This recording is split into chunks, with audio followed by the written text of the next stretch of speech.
생명이 소유에 넉넉한 데 있지 아니하니라. 생명이 소유에 넉넉한 데 있지 아니하니라.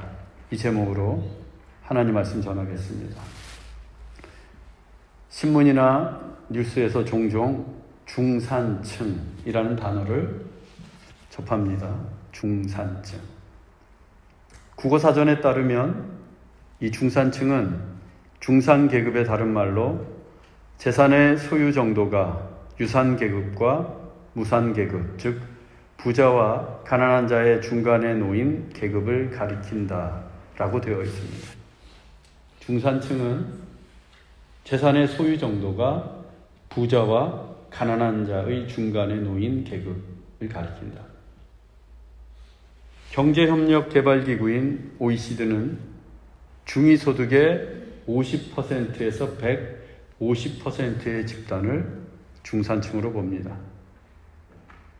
국민의 중간소득의 50%, 즉 절반에서부터 1.5배인 150%의 소득을 가진 집단을 중산층으로 보는 거예요. OECD 기준에 따르면 같은 중산층 내에서도 3배의 소득차가 있음을 알 수 있습니다. 그러면 중산층을 단지 소득의 수준으로만 볼 것인가? 영미권에서는 이 중산층을 미들 클래스라고 하는데 그 기준이 한국과는 많은 차이가 있습니다. 먼저 한국 직장인들이 정한 중산층의 기준은 이렇습니다. 여러분들이 중산층인지 아닌지 한번 보세요. 빚이 없고 론이 없고 30평 100스퀘어미터대의 아파트에 살고 월급은 500만 원 이상, 자동차는 2000cc급의 중형차를 타고 통장에 1억 이상의 예금이 있고 1년에 수차례 해외여행을 다닐 수 있으면 중산층이라고 합니다. 빚이 없어야 돼요. 그리고 100스퀘어미터 30평대 아파트에 살아야 하고 월급도 한 달에 500만 원 이상 벌어야 하고 자동차도 작은 차가 아니라 2000cc급 이상의 중형차, 그리고 통장에 1억 이상의 잔고가 있어야 합니다. 그리고 1년에 내가 원할 때 몇 번은 해외여행에 다닐 수 있으면 내가 중산층이구나 생각하셔도 돼요.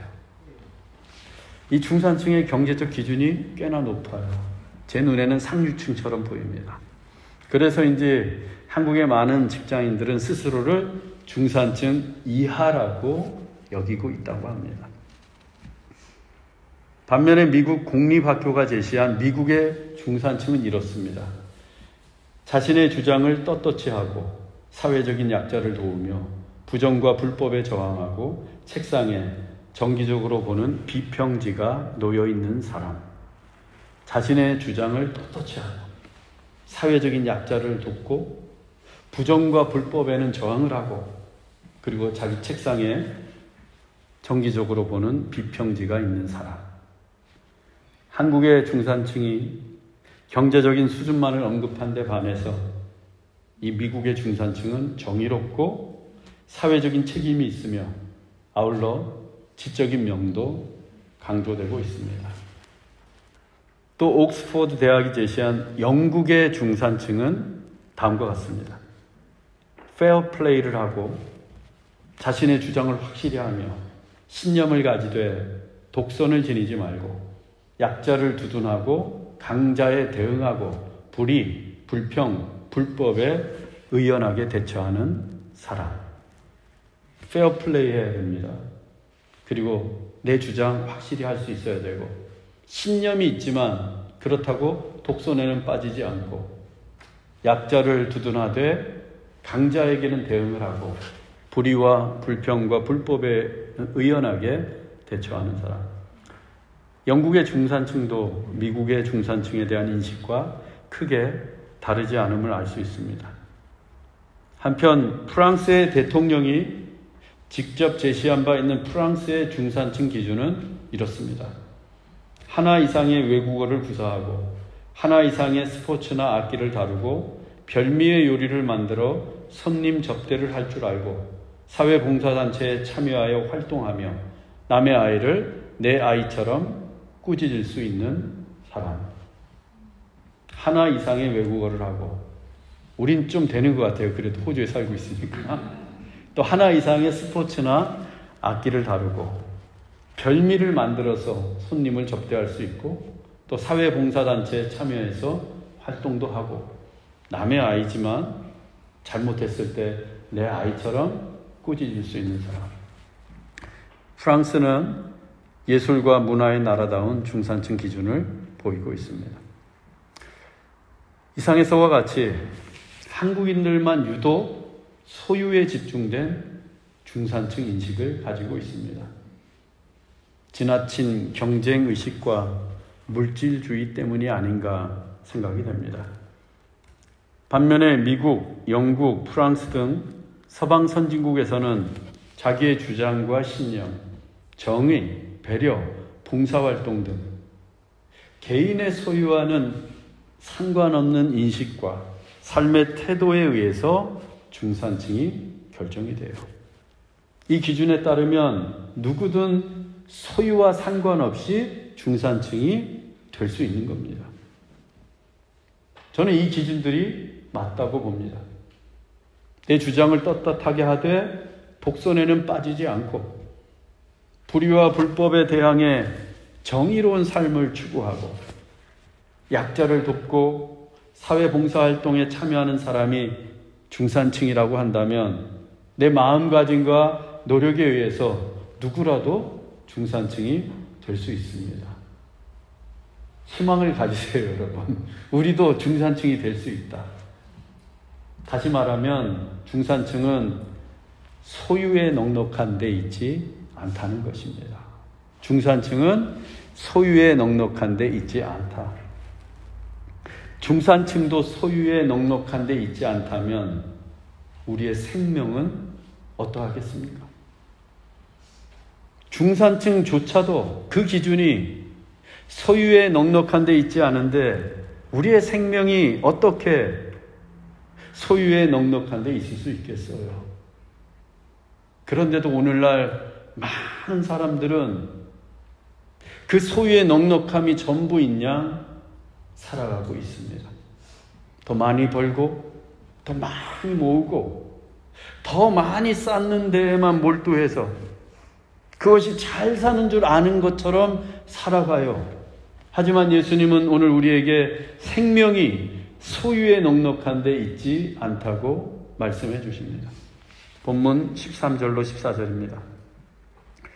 무리 중에 한 사람이 이르되 선생님 내 형을 명하여 유산을 나와 나누게 하소서 하니 이르시되 이 사람아 누가 나를 너희의 재판장이나 물건 나누는 자로 세웠느냐 하시고, 예수님께서 수만 명의 무리들이 서로 밟힐 만큼 많이 모인 가운데 바리새인들의 누룩 곧 외식을 주의하라, 사람들 앞에서 인자를 시인하라, 성령을 모독하는 자는 사하심을 얻지 못한다라며 영생과 영죽음을 가르는 매우 엄중한 종말론적인 말씀을 하셨습니다.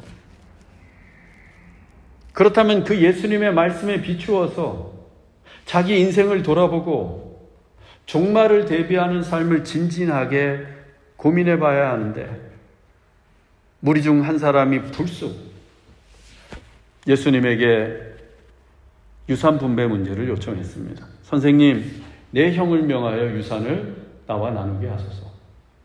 신명기 21장에 따르면 유다인들의 유산 분배는 형이 동생의 두목, 즉 2배를 받습니다. 많이 받잖아요. 형이 2배 받으니까. 그런데 간혹 이 형이 종교적인 이유로 그 유산을 분배하지 않고 가족의 재산으로 묶어두는 경우가 있습니다. 가족 모두의 공동 재산이라는 거예요. 그러면서 형과 동생이 동거 한 집에서 함께 삽니다. 그 근거는 시편 133편 1절에 형제가 연합하여 동거함이 어찌 그리 선하고 아름다운고 라는 말씀이에요. 형제가 연합하여 동거함이 어찌 그리 선하고 아름다운고. 이 말씀을 근거로 해서 형제가 한 집에 함께 살게 되면서 부모의 유산은 자연스럽게 공동 재산이 되는 겁니다. 말씀을 오용한 사례예요. 문제는 그 공동 재산의 집행권을 오롯이 형이 행사하게 되면서 동생이 불만을 갖고 랍비들을 찾아가서 소송을 제기하는 일이 벌어지곤 했습니다. 이 본문 속 동생도 이 같은 불만 때문에 예수님께 유산 분배를 요청한 듯 합니다.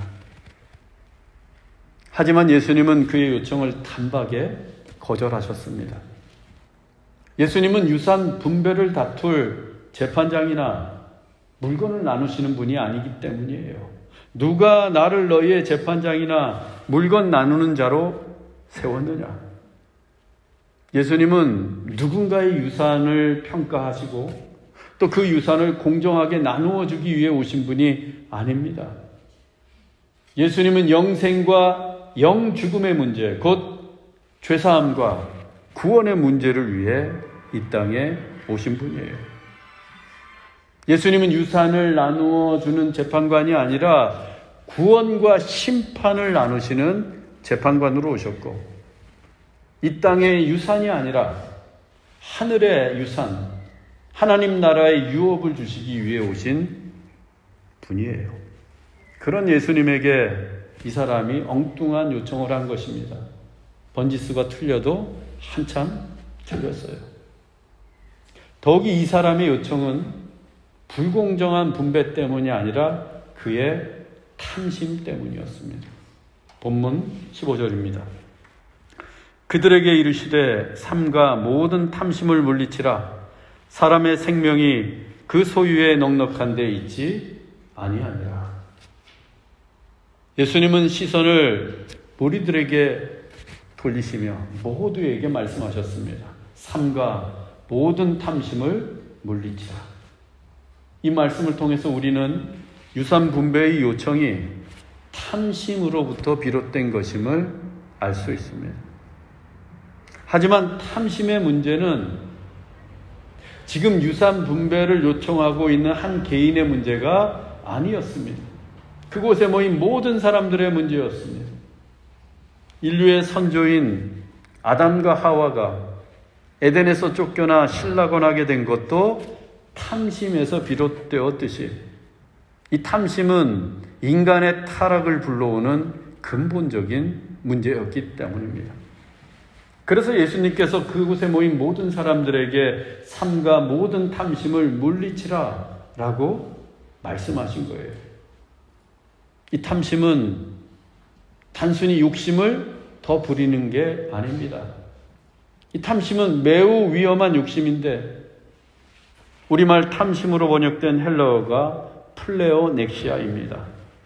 이 플레오넥시아는 하나님이 아닌 다른 것을 더 많이 가지려는 욕망을 뜻합니다. 하나님 아닌 다른 것을 더 많이 가지려는 욕망. 그것이 물질이든 성공이든 명예이든 권력이든 아니면 사람이든 간에 하나님이 아닌 다른 그 무엇을 더 많이 가지려는 욕망이 탐심이에요. 하나님보다 더 갖고 싶은 게 있고 하나님보다 더 사랑하고 싶은 게 있고 하나님보다 더 숭배하고 싶은 게 있다면 그게 바로 탐심입니다. 그래서 탐심이 생기면 하나님이 보이지 않아요. 내 안에 하나님보다 다른 욕망으로 더 가득 차 있으니까 그 욕망에 눈이 멀어서 하나님을 보고 싶어도 볼 수가 없는 겁니다.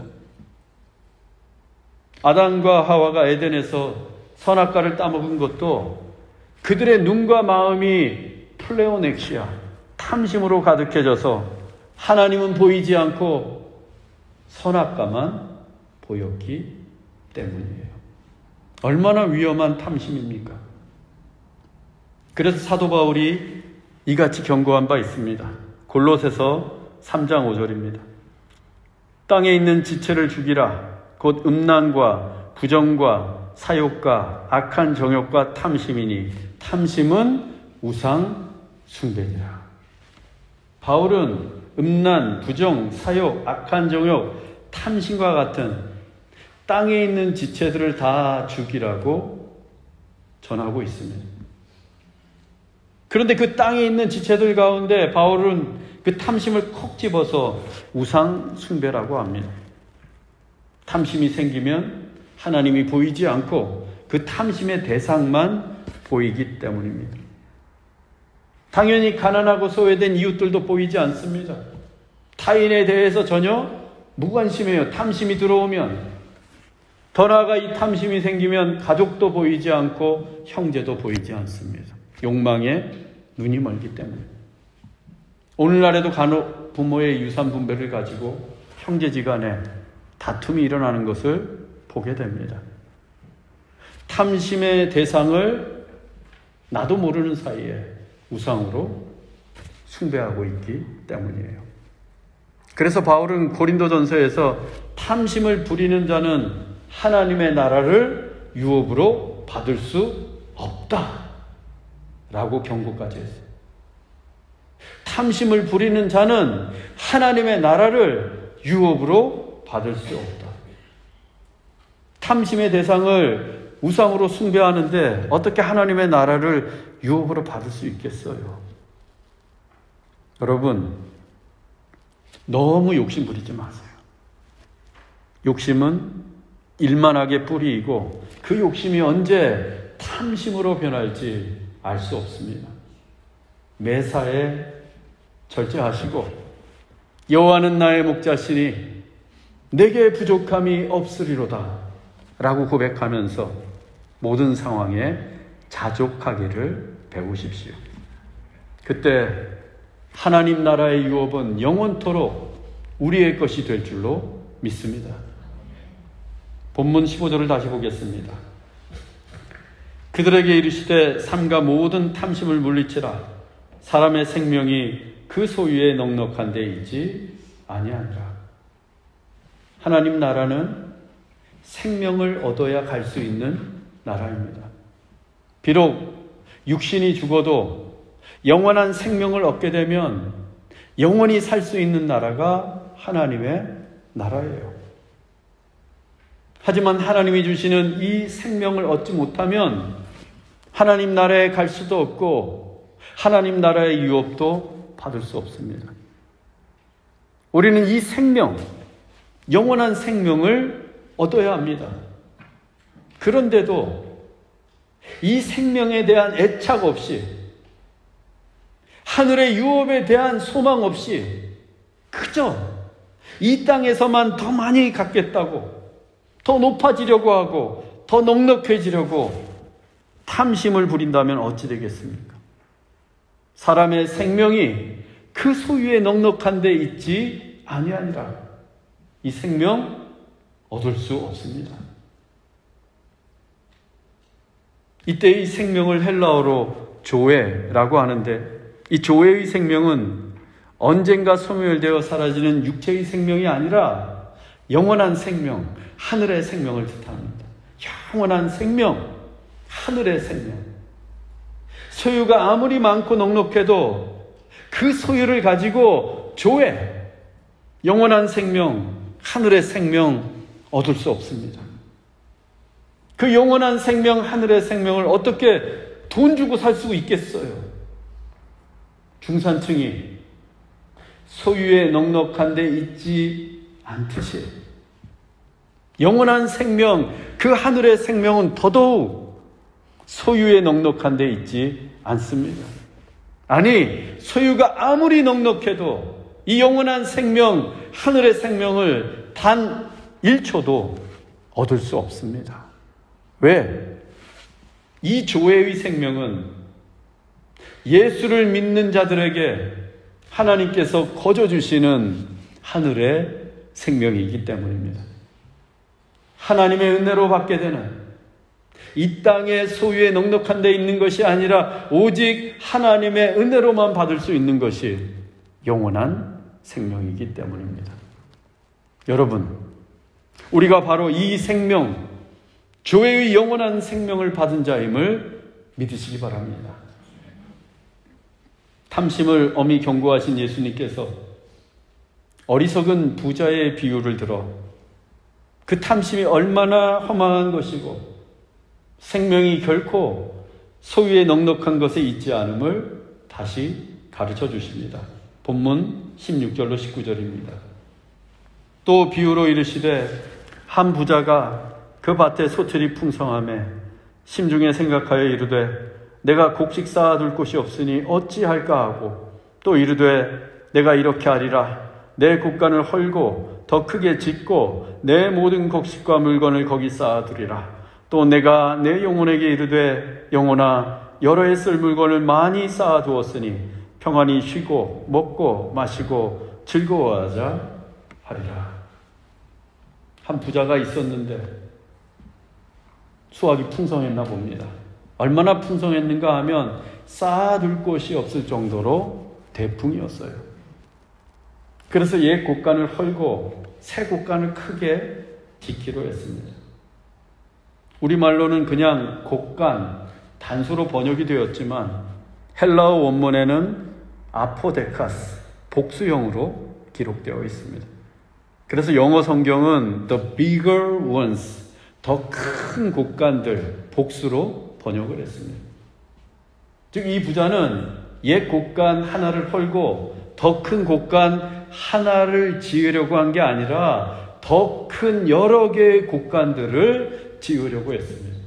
그만큼 그 해의 소출이 평년보다 몇 배나 더 풍성했고 소위 대박이 난 거예요. 그는 그 대박이 난 소출을 크게 지을 여러 개의 창고들에 쌓아두고는 여러 해 쓸 물건을 많이 쌓아두었으니 평안히 쉬고 먹고 마시고 즐거워하자라고 다짐을 합니다. 이때의 여러 해도 3, 4년, 5, 6년 정도가 아니라 many years, 수십 년을 뜻합니다. 그렇게나 소출이 많았던 거예요. 그의 소유의 넉넉한 것으로만 본다면 그의 남은 여생은 정말 부족함이 없어 보입니다. 그런데 당시 유대인들은 평소보다 그 해의 소출이 더 많게 되면 이를 하나님의 축복으로 여겼습니다. 하나님께서 축복하셔서 올해 소출이 더 예년보다 풍성해진 것으로 믿었어요. 따라서 예수님이 이 비유를 말씀하실 때 그곳에 모인 무리들은 즉각적으로 하나님께서 저 부자를 축복해 주셨구나 라고 생각했다는 겁니다. 그런데 부자는 어떻습니까? 하나님이 그렇게 축복해 주셨음에도 불구하고 하나님은 안중에도 없습니다. 가난한 사람들에게도 관심이 없어요. 그저 자기밖에 모릅니다. 그래서 본문을 보면 1인칭 단어가 연달아 등장을 합니다. 내가 곡식을 쌓아둘 곳이 없으니 내가 이렇게 하리라. 내 곡간을 더 크게 짓고 내 모든 곡식과 물건을 쌓아두리라. 내가 내 영혼에게 이르되 평안히 쉬고 먹고 마시고 즐거워하자.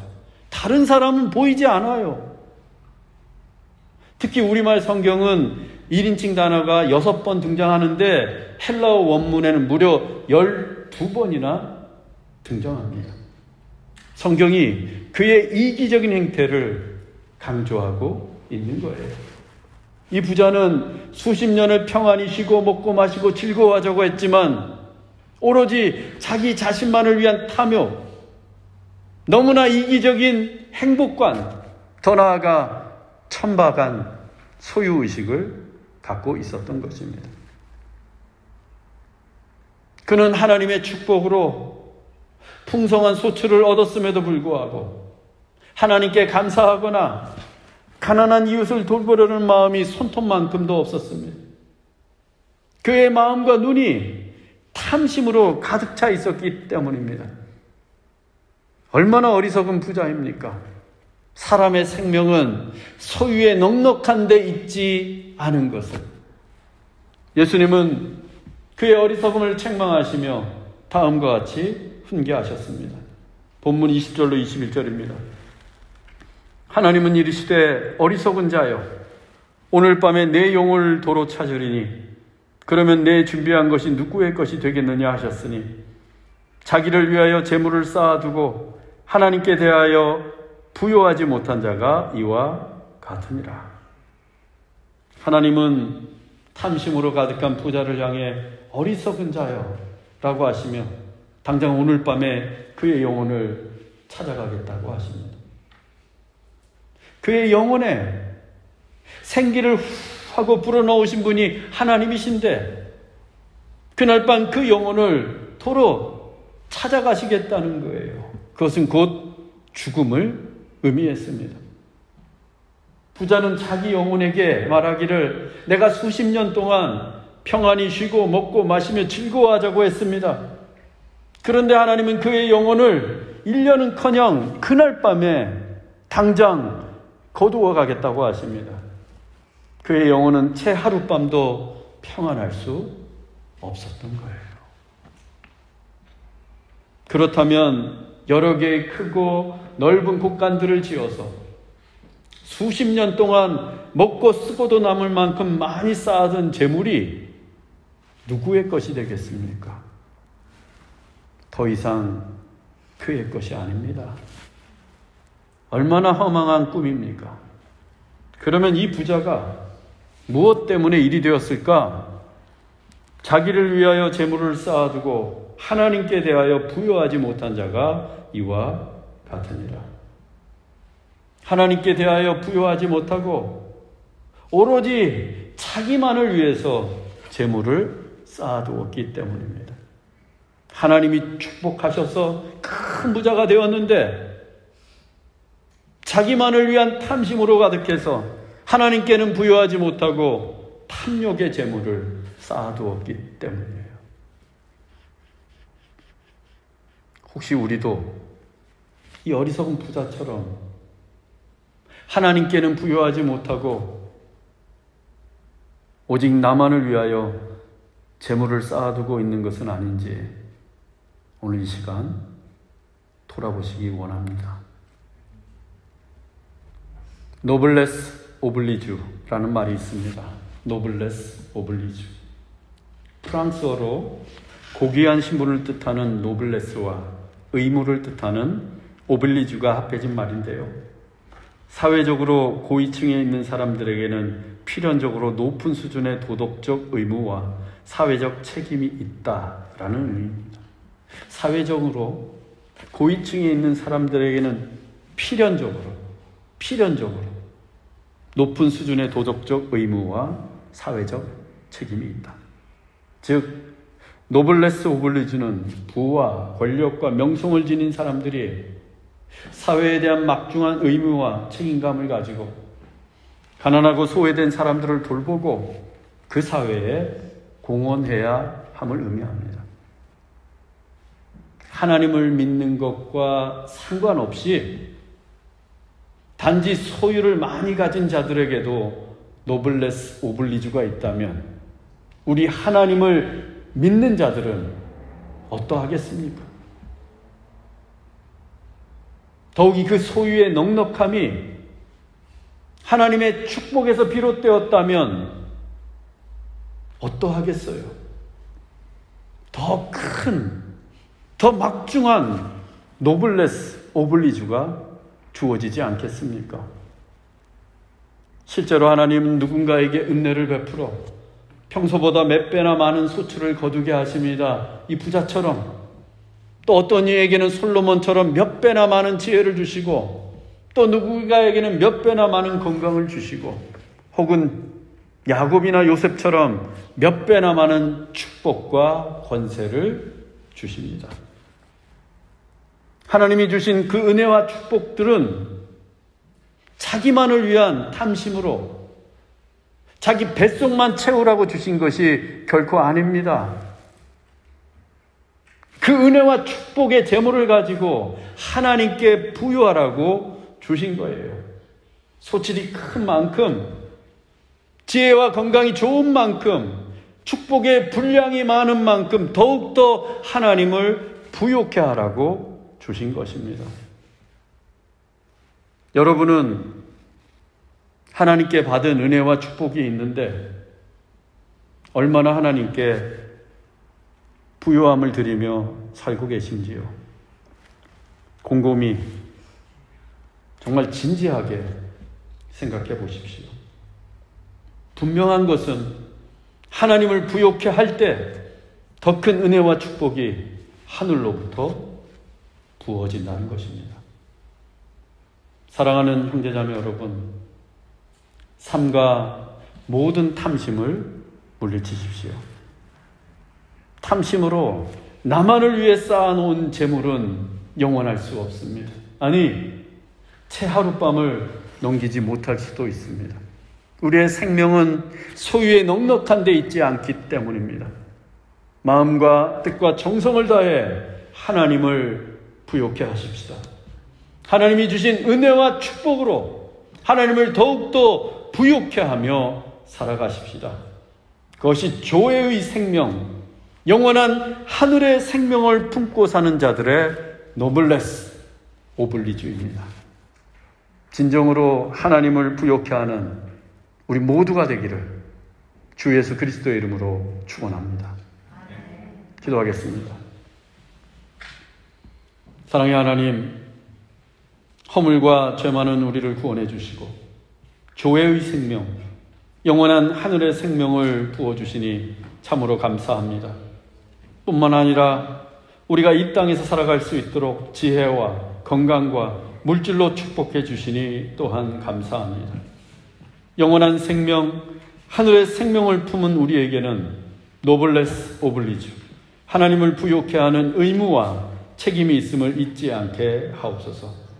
하나님이 베풀어 주신 은혜와 축복이 클수록 하나님을 더욱더 부욕해 해드리는 우리 모두가 되게 하옵소서.